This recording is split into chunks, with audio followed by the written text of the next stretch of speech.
The dads out there had a great Father's Day weekend. Did what you wanted to do. Had a chance to get a little R&R. And soak up some heat around here. It's still hot.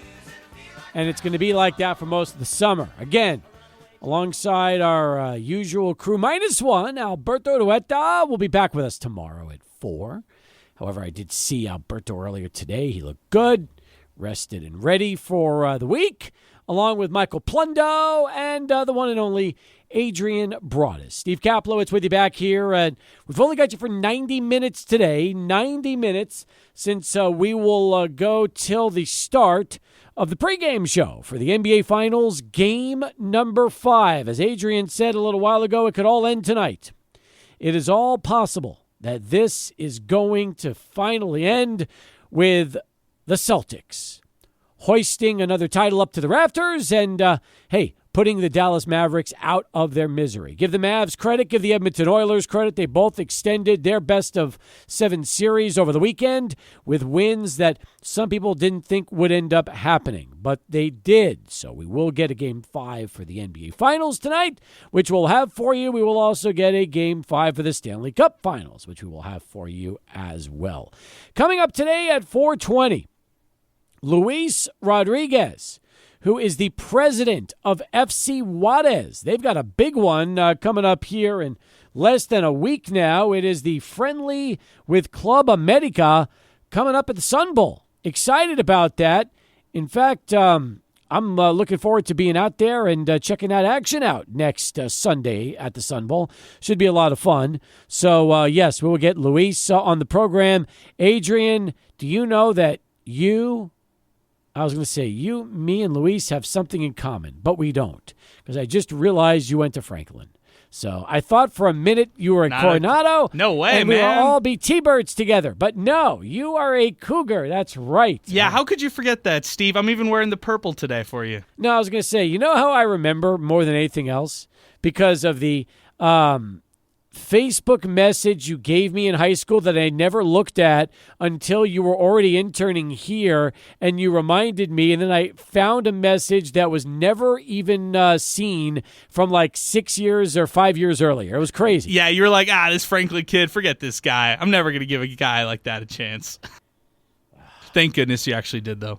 Well, all I can say is thank goodness you decided to follow up with me, and you didn't just say, screw that guy. If he's not responding to me, I want nothing to do with them. So I'm happy you kept being persistent, because that was really what helped it all out. And now that you've worked with me for the last 5-6 years, you also realize what most people don't realize, and that is, for me, Facebook is simply a call screening device using Messenger.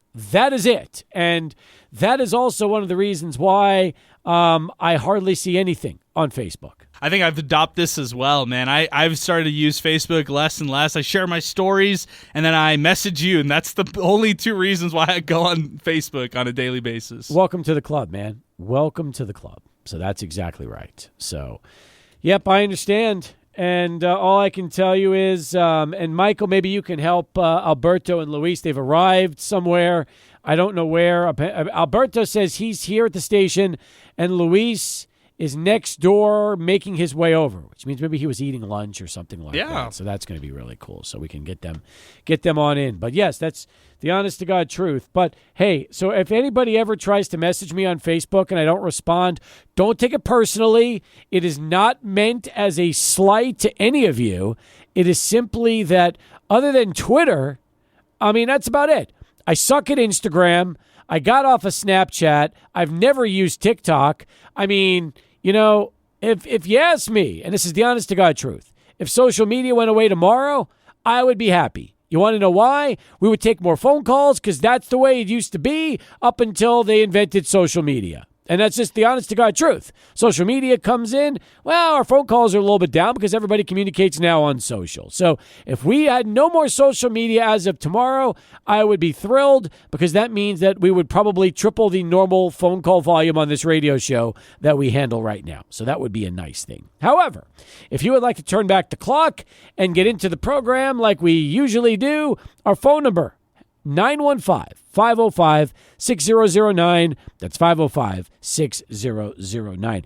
Adrian, what a weekend it was at the U.S. Open. Man, last night, I couldn't get enough. I was watching that whole round. I kept wanting to see if Rory could win again and if Bryson DeChambeau would find a way to falter. Exactly the opposite. You tell me, as somebody who likes to pick up clubs and play from time to time, when you watched the last few holes and you saw those putts that normally 9 times out of 10 Rory sinks instead lip out or just miss completely, did you feel for him? Did you say to yourself, oh no, not again? Or were you actually rooting for Bryson because suddenly he's become like the fan favorite in this situation? Yeah, okay, let's address that part first, right? Because it was USA Chance and Rory Chance going up against each other yesterday at the U.S. Open. I thought the course beat everybody. The course won. That's the biggest winner of everybody so far. That's true. Because no one could figure out Pinehurst and the golf course that we saw yesterday. Number 2 on this whole situation right here, Rory, he makes 4 birdies in 5 holes from 9 to 13. I thought, no way, it's over. He's winning this one. He's taking this. This is just how they scripted it for him. This was just like how the stars align. However, when Bryson started to be a little shaky, including that 18th shot off the tee where he goes into the rough, I thought, this is Rory, or at least it's going to a playoff. And then Rory misses that close putt. He's waiting and watching Bryson DeChambeau finish up on 18, and then Rory immediately, like as soon as he sees that putt go in, he immediately darts for his car, and you saw the videos afterward. He sped out of there like nobody's business. He was ready to get out of there as soon as possible because of how disgusted he was with that finish. Man, as a weekend golfer, as an average golfer at best, or maybe below average at best, I would say I miss all of those close range putts, but when it's the best out there doing it and missing it, you just figure, man, is it just in their head? Is it just one of those things that lives with them rent free, not being able to get over the hump and finally win the first major? I mean, for Rory, first major since 2014, and you blow it like that. He's won 4 majors during the course of his career. I think the only one he hasn't won is the green jacket, right? That's what he's missing is the Masters. Yes, that's So right. he's won at the U.S. Open before, but it has been a while. It really has. And Bryson's won before, too, at the U.S. Open. So for him, it was a chance to go back-to-back. But you're right. But you know what the thing was this, okay? Every time Rory was in position, he missed his putts down the stretch. And when Bryson teed off on 18, and let's be honest, hooked that ball so badly that he was in an awful spot. And then his second shot goes into a bunker. Like he gets out of that terrible shot, but then he goes right into a bunker. And you're thinking, well, it's a tough shot for the third shot. And he hits the most perfect shot out of a bunker that you could ever imagine, setting up the game winner. I mean, look, hey, he earned it. He actually played himself out of trouble and put himself in that position to win, whereas Rory had played better golf, had great opportunities, but just kept missing every putt. So really, I don't know, you feel bad for Rory McIlroy? I guess if you like Rory, you feel bad for him. He's been going through all that stuff with his wife during the course of the last few weeks, and obviously all that off the course stuff. But Bryson, hey, he earned it. When he needed to come up big, he did, which Rory couldn't do. You know, one of the other parts about this all, too, or here's my question to you, Steve. As a casual golf fan, were you rooting for Bryson? Were you, at the last final stretch, were you kind of going for him? I don't know. Like, you know what was weird? When I was watching these two, all I kept thinking about is nobody wants to win this tournament. Yeah. That was all I was saying is it's going to go to a playoff because every time you think these two guys have a chance, they just find ways to blow it. So all I kept thinking was I didn't really have a rooting interest. I just kept thinking, will somebody win this tournament? Because it seemed like every time it was there for the taking, both players would come up short until the 18th hole for Bryson. I think that's how a lot of people took it into. They weren't really ready to go all in on Bryson or all in on Rory on either side. I think the golf enthusiasts or the fans who love the sport, they probably were rooting a little bit more for Rory, just knowing that the drought was there. But at the same time, for me, I watch weekly, and I was also there at the end happy for Bryson. Like, I was somebody who probably rooted against Bryson from 2019 to probably 2022 all the way up until really this year, and the fact that he had the success and he won it, I was impressed. I was happy for him. He's more likable now than he's been in years past. That's just the truth too, is that it seemed like all of a sudden all that live stuff, put that behind, people are looking at him going, okay, you know what? They were behind him. They've seen him. His personality was more endearing to the fans, and I think that was part of it as well, is that, you know what? For an afternoon, people weren't worrying about what tour he's on. They were just looking at him as the golfer itself and realizing that he still hits shots that nobody else on tour is going to be able to hit. It's just one of those things where you think about, man, Rory is such a polarizing figure. You either love him or you hate him. Bryson, same way. Love him or absolutely hate him. But I think now there are more people who are willing to jump on the Bryson bandwagon than those are out there who are excited about Rory. I think Bryson's likability has really come up, and then Rory has kind of been just whatever at this point. I'm with you. All right, we'll talk more about the U.S. Open here in a little bit. Luis Rodriguez is here with us from FC Juarez. We'll get a chance to reconnect with him. They've got a very big exhibition match coming up here at the Sun Bowl we're going to talk about today, and a whole lot more of FC Juarez discussion. We're excited about having Luis with us here at the radio station. We've been working on this for months, and now we'll get a chance to have the former Coronado alum with us to talk a little FC Juarez as we continue. Quarter past, let's go to Charlie for traffic. Then we're back right here, 600 ESPN El Paso. Past the hour. Well, Adrian, what a treat we have here as we continue on the program, because joining us right now is a man who grew up in El Paso, then he left, made a name for himself in the soccer world or the football world, and now is back. And he's running the show out at FC Juarez, and excited about having Luis Rodriguez with us here for the first time. I was at your introductory press conference, enjoyed getting a chance to meet you then, and I know it's taken a little while, but hey, I appreciate you giving us a little time and coming on the show today. Steve, pleasure to be here. This is a dream for me since I was a kid. I used to listen to your show, so thank you. It has taken a while. I was telling you earlier, when I drive back from Juarez every day, I listen to the show, right? And I can't believe 10 months have gone by, right? So I'm glad we're here. I'm glad we're doing this, and we should do this much more. We should. In fact, 10 months ago, that means, because I remember your press conference was during a day baseball game, a home game with the Chihuahuas that we had. And that's right, because Chihuahuas baseball season goes all the way through September, and didn't realize that we were talking, what was that, about last August when you were introduced? Last September, first week of September, yeah. Oh, my God. All right. Has it flown by for you since you've been here? It has flown by. Sometimes I'm driving on I-10 or, I got to pinch myself because it's so familiar, but I haven't been back in 22, 23 years, living for a long extended period of time. So it's been very good. The only thing I've struggled with really has been the weather, not the heat, more the wind and what was the spring. The springs here, I forget how brutal they are. Oh, yeah. But no, on the team side, listen, we wanted better results on the field. Things haven't gone our way. Our women's team, FC Juarez Femenil, who were on your show a few weeks ago, done very, very well. Right, but we're starting to turn the belt in the right direction. So we've got a lot of cool stuff coming up with the team here in the summer, towards next season. So yeah, excited for what's to come. When you came back and started, your position in the front office with FC Juarez, was one of your first responsibilities, besides team-to-team operations, trying to figure out how to take this club and make them more familiar for just El Pasoans, so that even if they're not going to the matches at Benito Juarez Stadium, they can still keep up, still feel like they're very much a part of this club, even though we've got El Paso Locomotive FC? Yeah, so, when we have great owners, by the way. So Paul Foster, Alejandra La Vega Foster, Woody Hunt, Josh Hunt. My direct boss, Alan Ledford, president of Mountain Star. By the way, he says hello. I was speaking to him earlier. Awesome. They're very bullish on what FC Juarez can be, Mountain Star sports in general. And so when you take a step back, one of our strategic pillars is, one, how can we be number one in El Paso?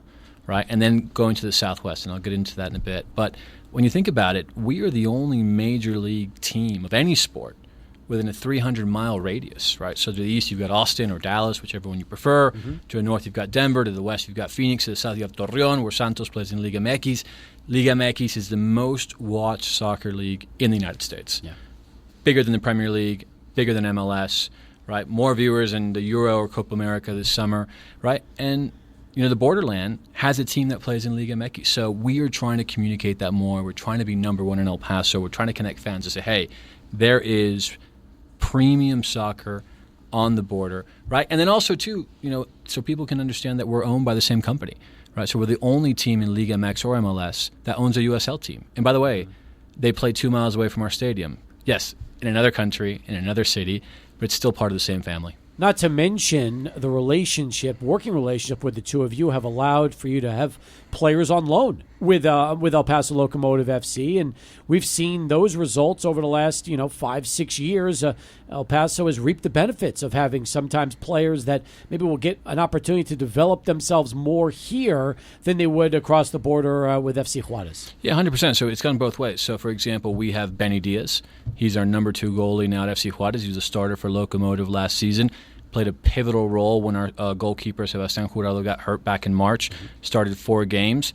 Did very, very well. Actually started the local derby when we played against Locomotive back in March. So, and then now we have 3 players on loan, Javier Nevares, Ramon Pasquel, Gonzalo Pelua.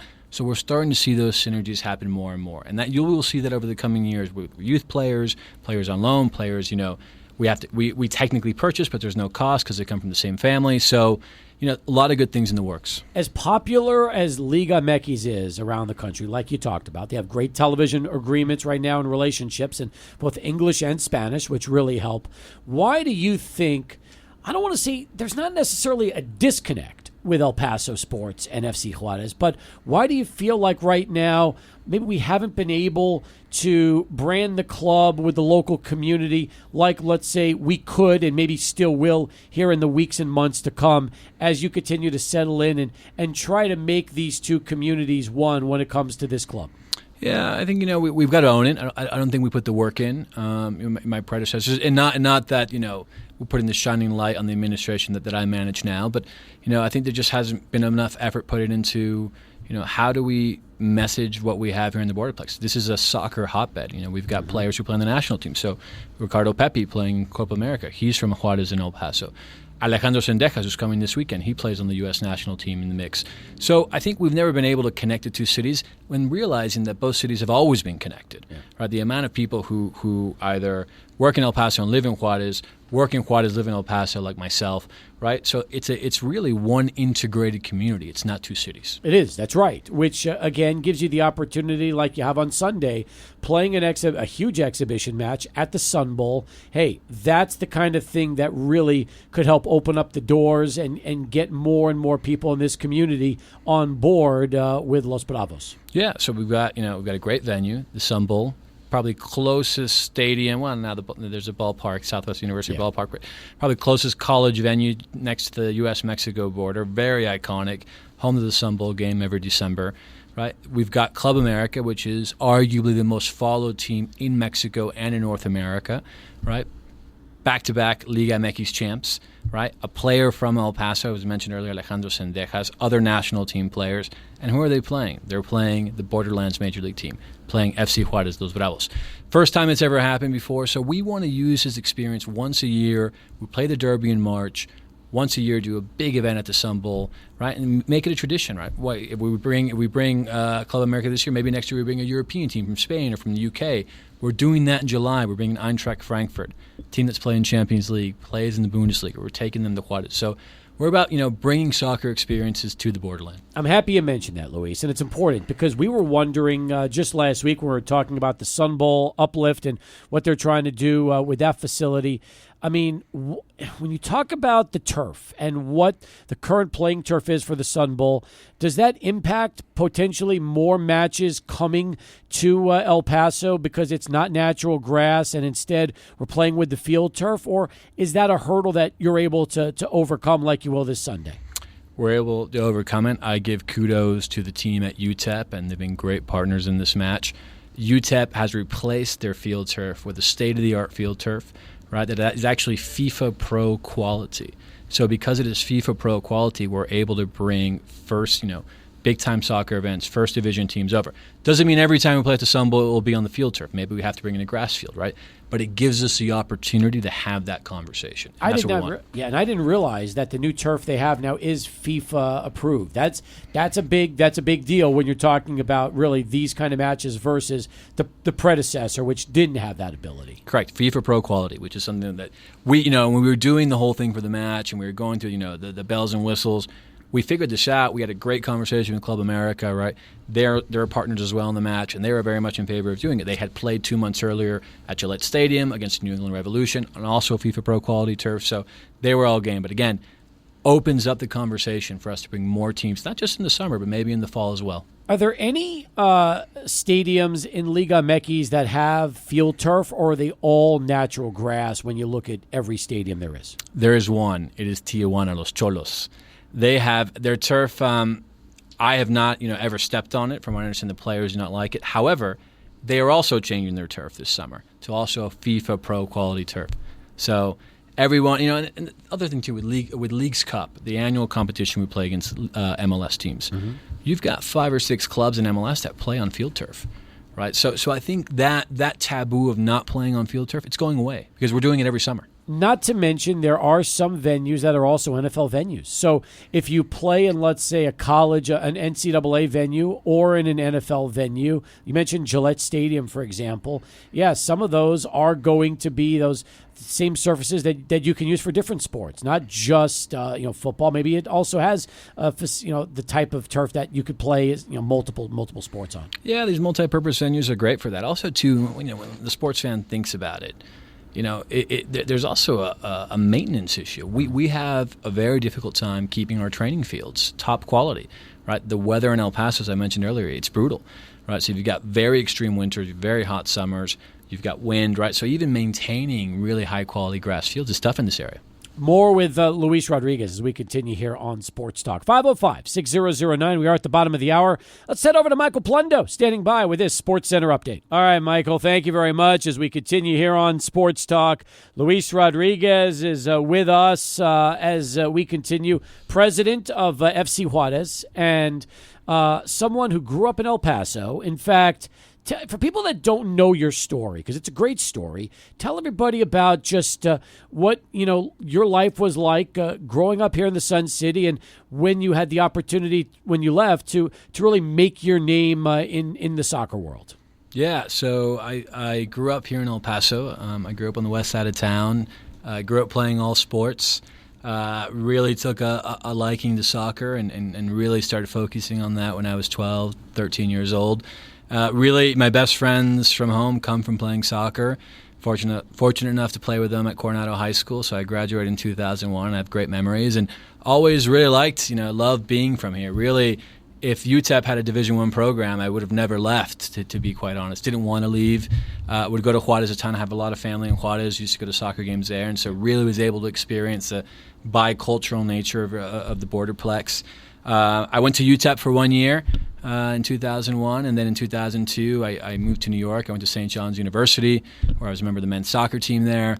And then after that, I graduated with a sports management degree, not ever thinking I was going to work in sports. Actually, that was the fastest thing to graduate. I actually wanted to move back to El Paso. And fortune had it, I had an internship at Major League Soccer at the league office, and they offered me a full-time position in 2006, and I worked there through 2014 in various different roles. Ended up loving living in New York, lived there through my entire 20s, met my wife, we got married, and then ended up moving to Switzerland and working for the commercial agency that does the UEFA Champions League and UEFA Europa League. Worked on that for 3 years. My wife's from Colombia, so we always had this third continent issue. She's from South America, I'm technically from North America. We were living in Europe. So we kind of decided Miami was a great point in between both, and then got an opportunity to go work for IMG, the big renowned global sports agency, moved to Miami, worked on a huge project in South America with Copa Libertadores, restructuring all those commercial rights, which now have had tremendous success. And then 2.5 years ago, got the opportunity of a lifetime was able to work for FIFA, the global government body of football, and so I ran their global sponsorship sales team, managing a high-performance team, which was a dream of mine. Worked the FIFA World Cup in Qatar, worked the Women's World Cup in Australia and New Zealand, and really was really comfortable and was really happy. Was loving Miami. Had my 2 kids were very happy there, and there was always part of me that wanted to work in club football. That was kind of the next step. Wasn't really looking for anything, and I always knew the ownership group here at Mountain Star. And ironically, there's a funny story, and I'll tell it on air. First time I've told it, I was in New York City. I was sitting with Court Jeske, who's the chief commercial officer of United Soccer Leagues, good friend of mine, and the phone rings, and it's Alan Ledford, all right? And I'm in a taxi on the way to LaGuardia, and he's asking me a separate question about some stuff that if I could give him some advice on another issue. And I go, hey, I'm with Court Jeske. He says hello, and we were joking around that maybe one day I should go work for FC Juarez. And he goes, listen, kidding aside, if that was on the table, we'd love to have you. And so it kind of opened up my mind to say, hey, it's a possibility. And so went through the motions, spoke to my wife, spoke to the family. They were incredibly supportive, and I'll always be thankful for that. And it's important because a lot of the times, your family is sacrificing their happiness sometimes, their immediate happiness, to follow your dreams. So I'm already thankful for my family for helping me follow mine. And so, over the summer I worked the Women's World Cup, and things came to fruition, and we moved here. My family moved before I did in August, and I moved here at the end of August. So here we are, and so it's a dream come true, working with FC Juarez and helping out with El Paso Locomotive, helping Andrew as well on the commercial side. So, couldn't be happier. That's an amazing story, Luis, because essentially for you just brought it up as, I don't want to say in jest, but you just threw it out there, and it's led an opportunity for you to eventually come back. Who knows? If you never mention it, Alan might never think that was even in the realm of possibility, and this situation never happens. 100%. And it was something, by the way, something completely unplanned, completely off the cuff. And it's funny things in life like this. It makes you start to think what's possible, right? And so now, 10 months, 11 months forward, here we are, and I think we really have an awesome opportunity to change things. And so how can we help build a legacy? And ultimately, the difference between 22 years ago and now, and Steve, you probably see it. Soccer now has grown here, and soccer was always big, but it's different now. It's very different now, and I see that. And so, how can we make an impact on those 10, 11, 12-year-olds so now when they're 30 or 40, we really become a bigger soccer town? Yeah, you almost want it to be like, and I'll equate this to UTEP, okay? Growing up here in the 80s, watching UTEP, hanging banners in basketball, going to the NCAA tournament. Some of us have been watching UTEP for 40, 50, 60-plus years, and it's ingrained in us because that's what we've seen since we were young. If you could have that same kind of impact now with the younger generation where they're familiar with FC Juarez and El Paso Locomotive FC, but they go to matches, they know the players, they follow the leagues, and as they get older, it's second nature to them. That would be that'd be the ultimate, wouldn't it? Yeah, so part of my dream is walking in an airport and you see an FC Juarez jersey or an El Paso Locomotive jersey, and it's people who have taken a liking to the team because of the culture we've created. And so part of what we want to do, with FC Juarez is we want to in the future be the Mexican American team for those Mexican Americans out in the U.S. or the diaspora or all over the world. And what I mean by that is, a lot of clubs, hedge their fandom on, hey, your father likes Club America or your mother likes Chivas, right? So that's what you should be. But the reality is MLS has grown so much in the last 25 years that you go to kids and say, what's your favorite football team?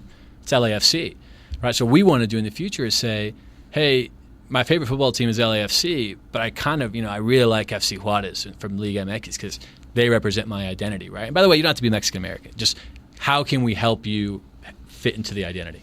For you, do you see this as a project that, it's going to take time. This is not a quick fix. It's not an overnight thing. Winning obviously helps because everybody gets excited about a winner. But branding a club in an area that really, has so much potential, it is something that that will take time, right?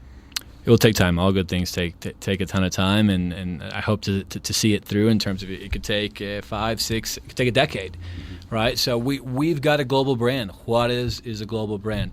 Perhaps at the moment for the wrong reasons, right, or in the past for the wrong reasons, but we can be a part in changing that. By the way, Las Bravas, FC Juarez Femenil, does a great job with that, right? And so we are the only club in Liga MX represented on the board of owners by a woman, Alejandra La Vega Foster. So we're proud of that, right? And so we want to showcase that. So this will take time, and we want to be recognized, on the field helps, right? And that's part of our product, right? But our brand and our messaging and our identity is much more important. Our phone number is 505-6009. That's 505-6009. We'll come back, wrap up the hour with Luis. If you've got questions or comments, now's the time to get them in as Sports Talk continues. 600 ESPN El Paso.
Yeah, Paso Metroplex, some new rough edges that I want to add here. First of all, in Northeast, Dyer and Saluki, we have a crash, but with injury here. Dyer and Saluki, PD going out there, fire department going out there. They're not there yet. Also, we have a crash at Border Highway East and Rio Grande on that accident, and PD, fire department going to that one at Rio Grande East and also at Rio Grande, so caution in that area, that's downtown area. By Sano and Shelter, we have a wreck. Working that wreck. Then we have some closures going on. I-10 East and Los Mochis left lane taken away. Leo's Restaurant, 3520 Rimcon, approaching 78 years in business. Thank you. Original family since 1946. We have the famous tortilla soup. Family owned and operated. Leo's Restaurant, 7520 Rimcon, Charlie 1600, ESPN El Paso. Ticketmaster, encourage the fans to go buy them. This game is selling well. We're expecting anywhere between 30,000 35,000 people. Excellent. And this is a Mountain Star Sports production, correct? Or is this a UTEP production? This is, we're partnering with UTEP as well. They've been great partners, but it's really Mountain Star Sports Group. And what I mean by that is we've taken, similar to what we did with the Derby back in March, we've got staff from FC Juarez, staff from El Paso Locomotive, and actually some Chihuahua staff as well. Chihuahuas play on Sunday, but some of their staff's going to work for us on Sunday. So you got all hands on deck for this one. Yeah. And then, by the way, that's what we strive to. So how can we all take the best of everything and put it together?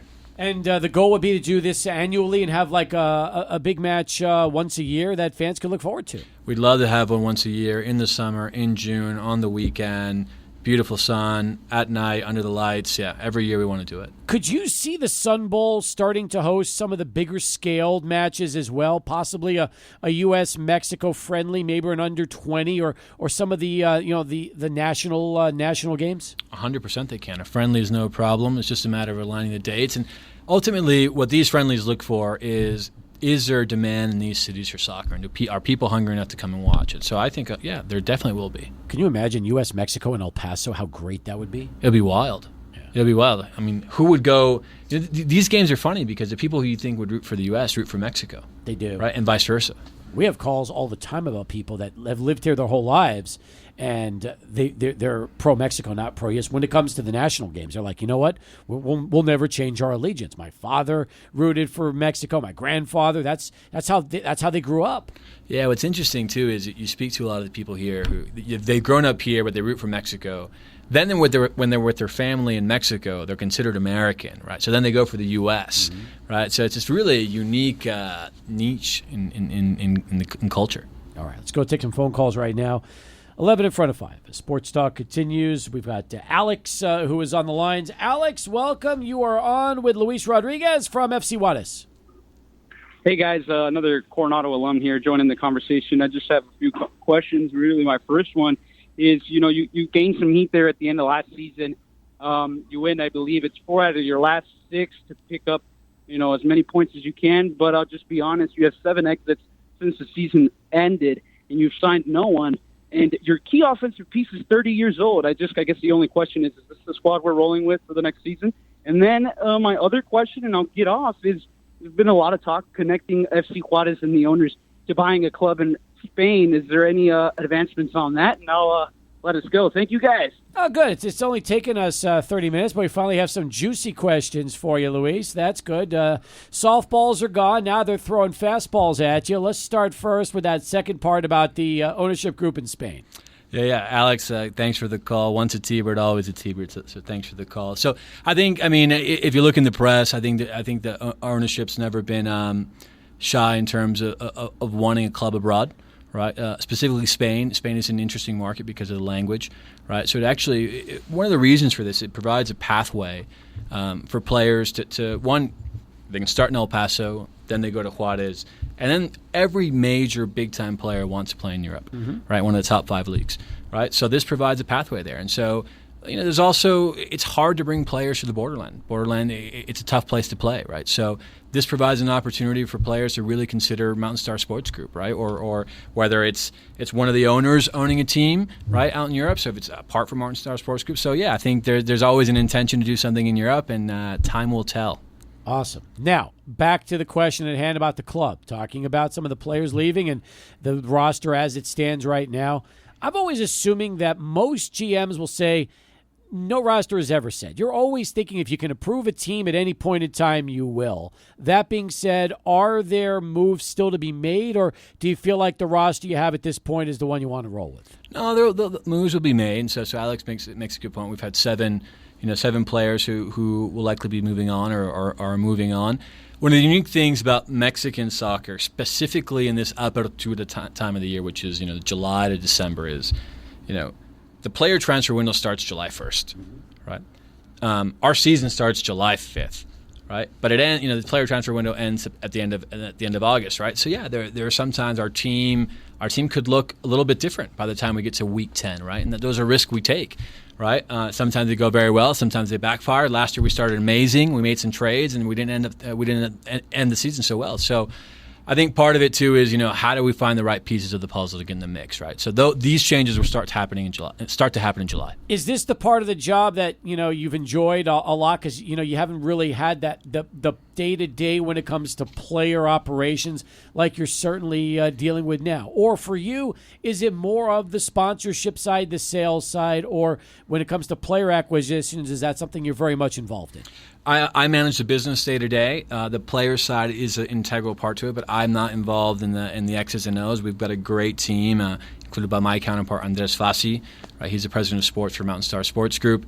Right, he's very much involved day to day. Humberto Valdez, Beto, who you've met, he's very much in the trenches on this, and so they eat, drink, and sleep what it is, player acquisitions and transfers. So that's the one thing they're focused on, and also getting the team prepared for the season. Excellent. As far as business goes, have you seen a lot of good responses to businesses you've approached in both markets, El Paso and Juarez, as you've talked about maybe expanding potential partnerships, relationships with sponsors and other businesses that are interested in wanting to get involved with Los Bravos? Yeah, I think part of it too is, especially on the El Paso side, people just becoming familiar with who we are and what we do. A lot of people, when we talk about this whole the only major league team within 300 miles, kind of like a light bulb goes off in their head, and bringing big events. So I think it's no surprise to everyone. We have a presenting sponsor for the match on Sunday.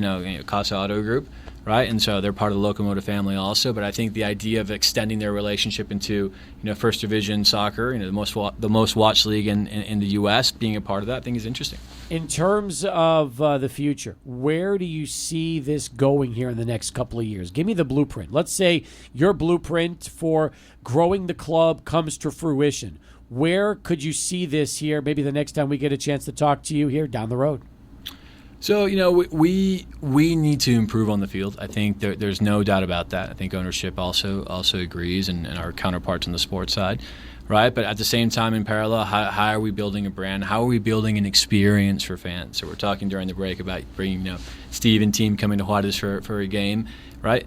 Ultimately, you remember the experience if you're a consumer and you're a fan, right? And so we want the experience for the consumer to be unforgettable, so you keep coming back. And a good pilot I've done with this is I've taken my son's friends from school to matches, right? And they always want to come back, right? And I think as a fan, if you want to come back, as a rights holder, you've done a good job. How old are your sons?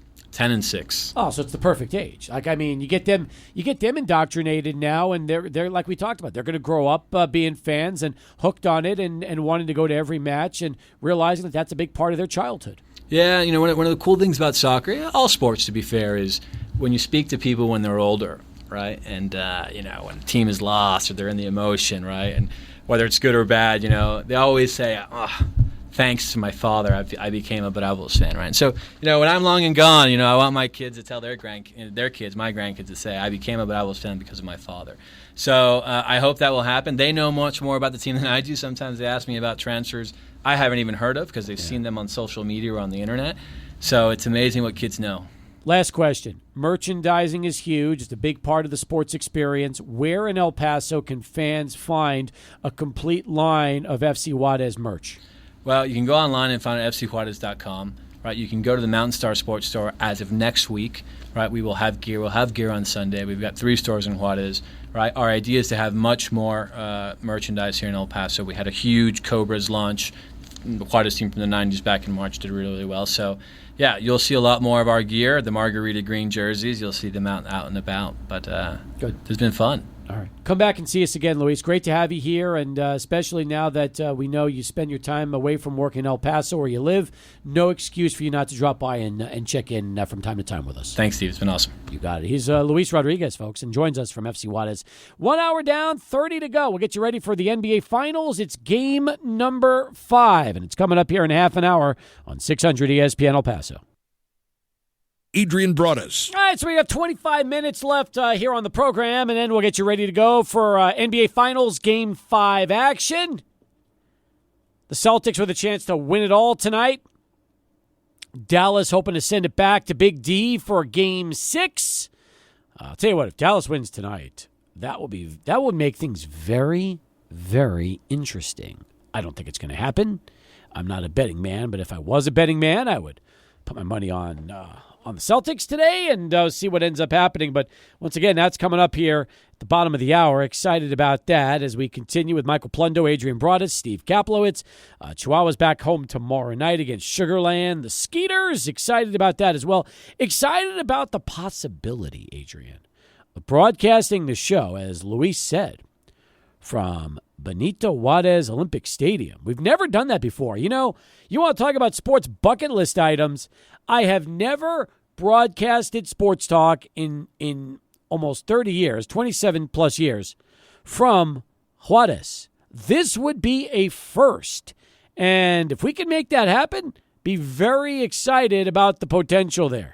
Yeah, we got to make it happen. That'd be great. I got my passport. I'm ready to go, Steve. I would love to do it. We've got an aficionado part of a sports talk as well, because we've got Alberto Reta. Yep. He's not here in the building. But he would definitely be probably with us if we forced him to. So yeah, maybe he could be our tour guide. Do you have one of those little passport cards? It's like a credit card that you can get with your passport. No. So you don't have to take the whole passport with you and go back and forth? No.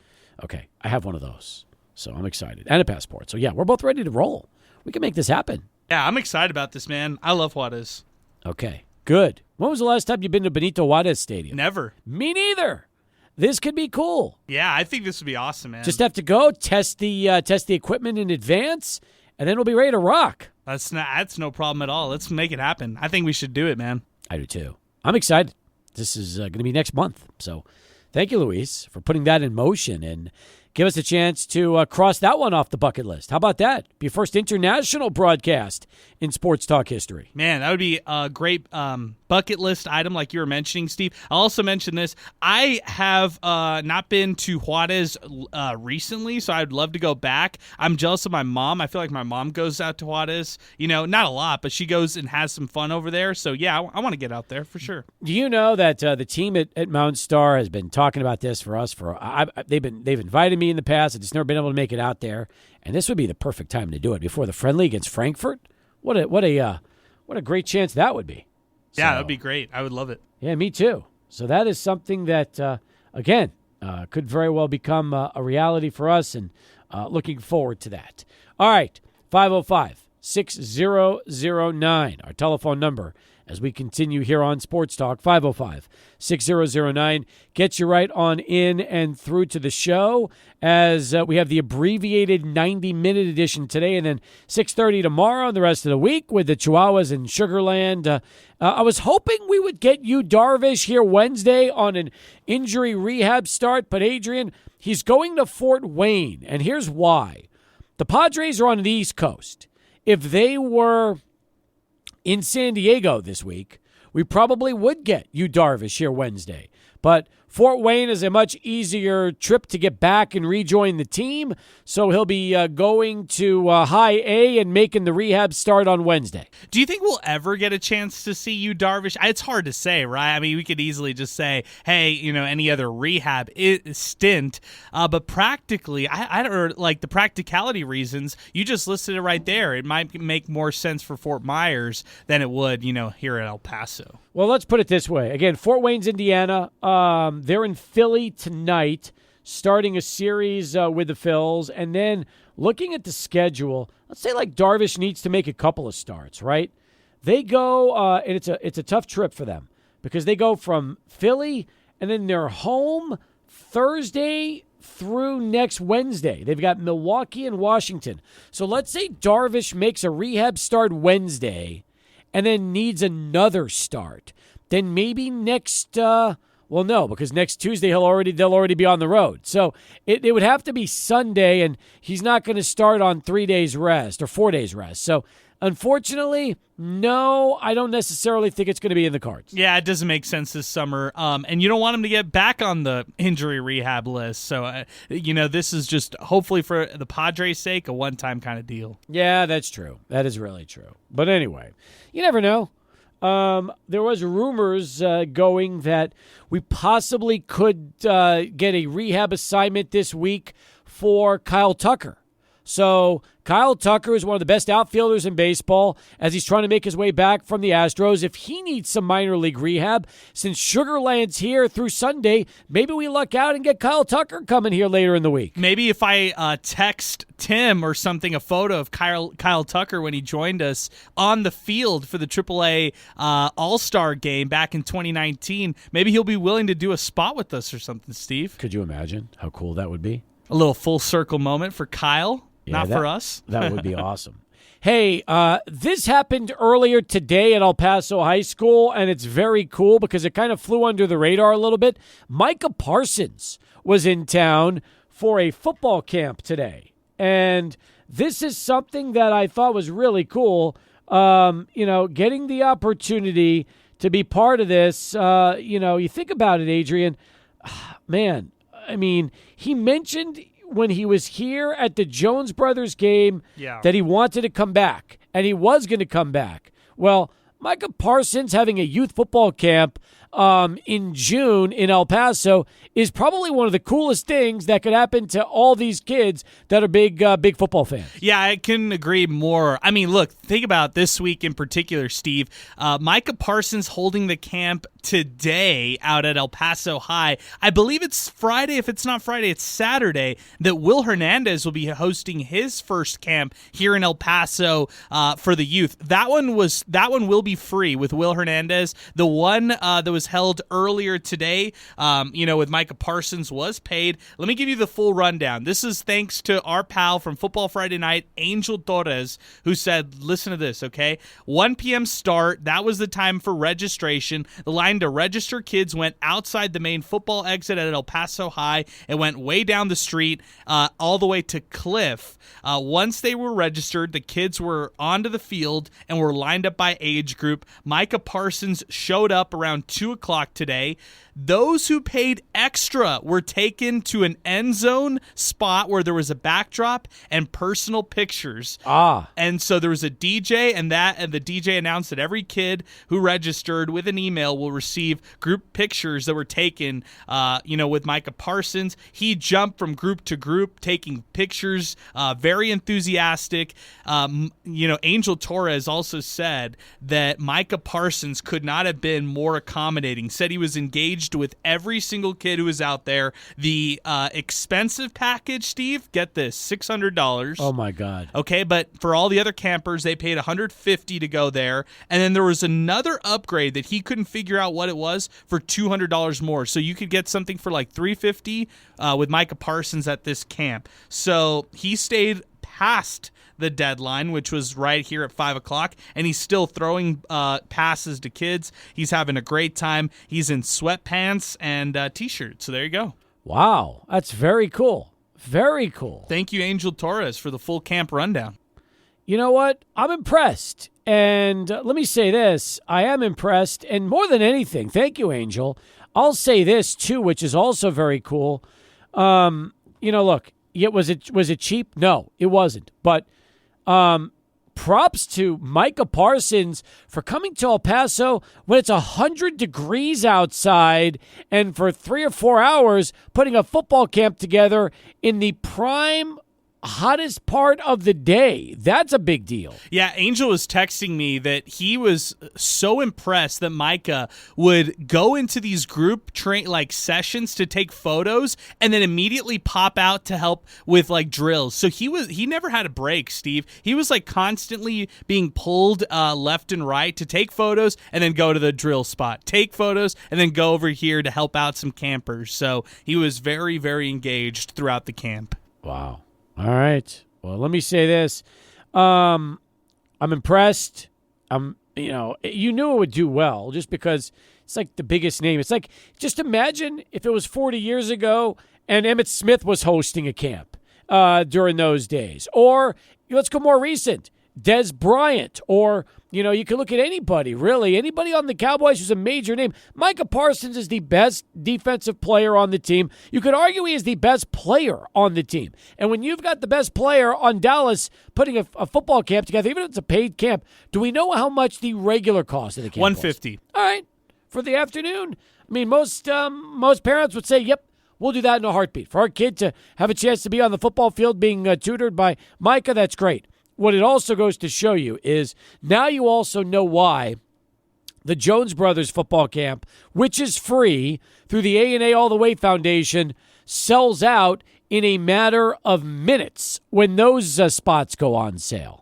Yeah, that's a good point, right? And I feel like this town is starving for more stuff like this, camps. I had our very own Cade McConnell reach out to me saying, how cool would it be if I held a camp, in El Paso, seeing all these kids going out to Micah Parsons' camp. I was like, you know what? Gavin Hardison did it last year. The year before that, it was Deion Hankins. So it's not like you'd be the first player to do that from UTEP's side of things. But on the flip side, it's great that these NFL players come to El Paso and show off their skills and just kind of show off who they are to these kids. This could be life-changing for the people out there today, and he is the best player on the Cowboys. I agree with you completely there, Steve. He's probably the most likable and maybe the face of the Cowboys, too, when you think about it from top to bottom. I think Dak held that crown up until just recently, and Micah Parsons has stolen that crown. They have a huge crowd today, too. I was looking at that group. There's a lot of kids that were there for that. A lot. I would say over 100, right? I would, too. And he's Micah Parsons is there at the 50-yard line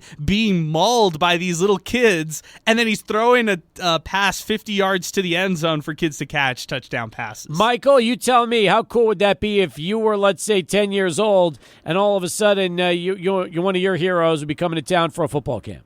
That would be awesome. I mean, like you said, 10 years old me, that would be going crazy. You know, I'm looking up to these athletes at such a young age, with most of these kids do, and I'm sure a lot of those kids at the Micah Parsons camp, you know, look at him as a role model, and to see him, you know, come as advertised and, you know, teach these kids, you know, how football works and just teach them real life in general. That's really what these camps are about, and it's just an inspiration, really. Yeah, I'm telling you. Good job there. I appreciate all the help. Thank you, Angel, for giving us some of those cool videos and giving us the details on the Micah Parsons football camp. And you mentioned the camp coming up later this week now. Yeah, Will Hernandez. Is that another paid camp? That'll be free. A free camp? There you go. That's even better. Yeah, his Mijo Things. It's not a nonprofit necessarily. It's more kind of like to sell merchandise and more of a movement, you know, as a whole. But he calls it the Mijo Things Camp.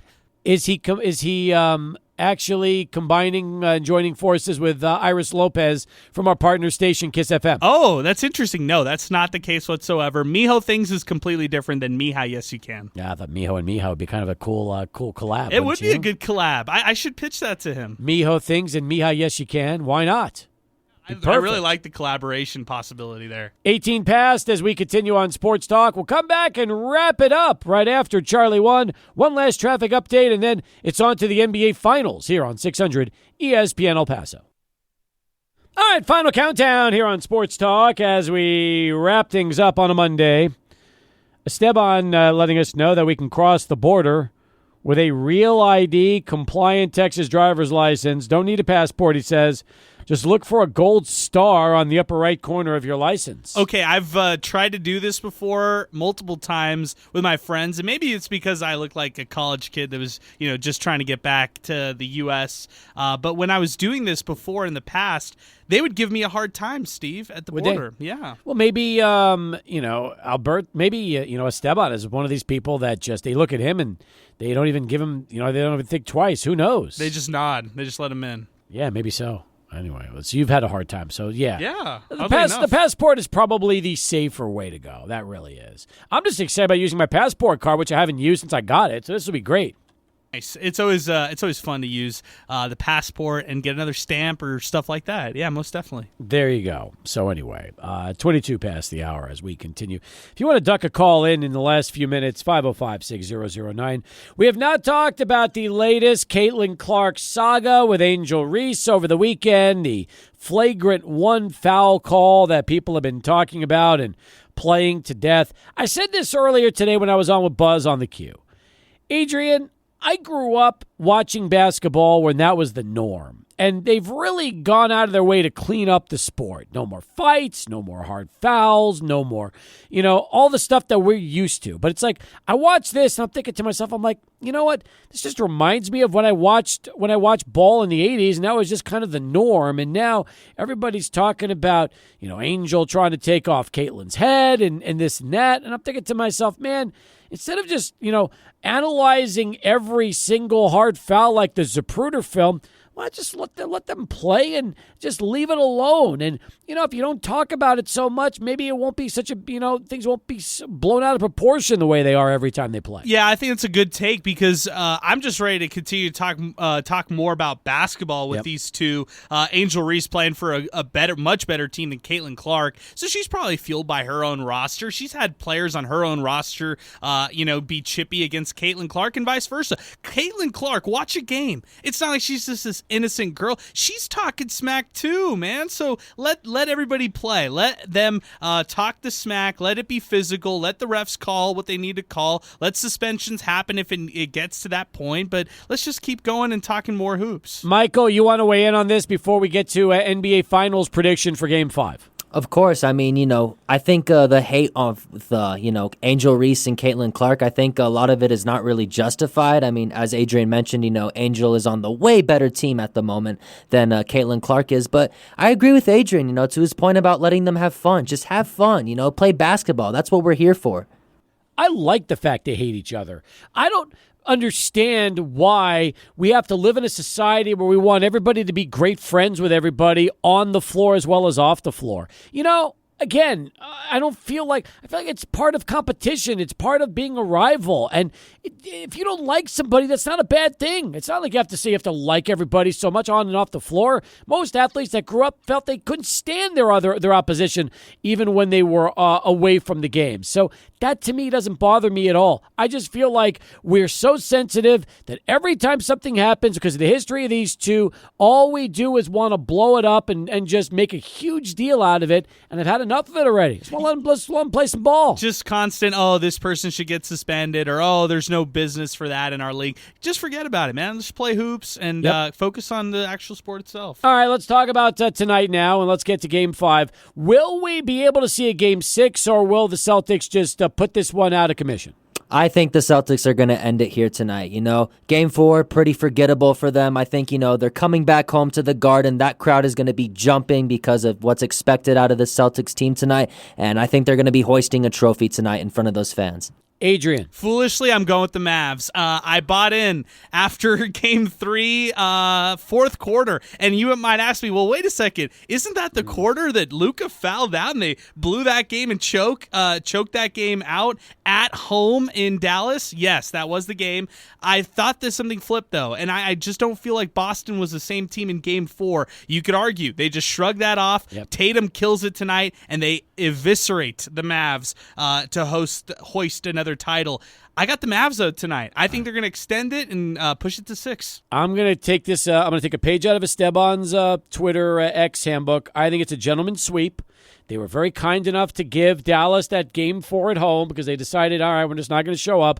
We want to go back and win it on our home floor. If Boston loses tonight, things will get very, very interesting. I just don't see that happening. Just give me a good game, please. The last game was a blowout. I didn't even have to watch after the first quarter. Man, we didn't even have a chance to talk about Mookie Betts breaking his hand. Oh, man, terrible. We'll do that tomorrow on the show. But get ready, folks. NBA Finals Game 5 is just 3 minutes away here on 600 ESPN El Paso.